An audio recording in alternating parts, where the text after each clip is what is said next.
సినిమాలు వేరు రాజకీయాలు వేరు. సినిమాలలో డైరెక్టర్ ఎట్లా చెప్తే అట్లా మాట్లాడాలి. అదే బయట అట్లా కాదాయే. ఏది మాట్లాడితే ఏమవుతుందని ఒకటికి రెండు మాటల ఆలోచన చేసి మాట్లాడాలి.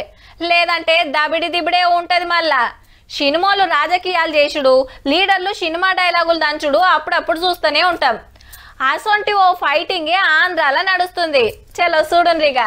నెల రోజుల కిందట అసెంబ్లీలో బాలయ్య బాబు సినిమా చూపించా కదా, అప్పట్లో జగన్ గారిని హీరోలు కలిసిన ముచ్చట మీద. అగో దాని మీద ఇప్పుడు పాత సీఎం అరుచుకున్నాడు. అప్పుడేంది ఇప్పుడేందంటే అందరూ ఇండస్ట్రీ కలవడానికి వెళ్ళినప్పుడు సైకో గారిని అది ఆయన తాగి మాట్లాడింది. అసలు తాగినోని అసెంబ్లీకి తీసుకుని అసెంబ్లీలో మాట్లాడిచ్చే కార్యక్రమం చేస్తున్నారు అని అంటే స్పీకర్కి బుద్ధి లేదు. తాగినోడు ఆ మాదిరిగా మాట్లాడుతున్నాడు అని అంటే ఆయన సైకలాజికల్ హెల్త్ ఎట్టుందో ఆయన క్వశ్చన్ చేసుకో. చల్ మా లీడర్లు అట్లెట్లంటావని నడిమిట్లకు మంత్రి అచ్చెన్నాయుడు సార్ ఊరుకొచ్చిండు.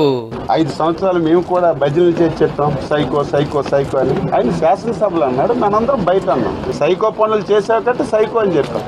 అది ఫోటోలో అంటే దాన్ని నువ్వు తప్పు పడుతున్నావు. పాత సీఎం గారికి ఇట్లా అనడం తెలిసినాక బాలయ్య బాబు ఇంకేమంటాడో పో.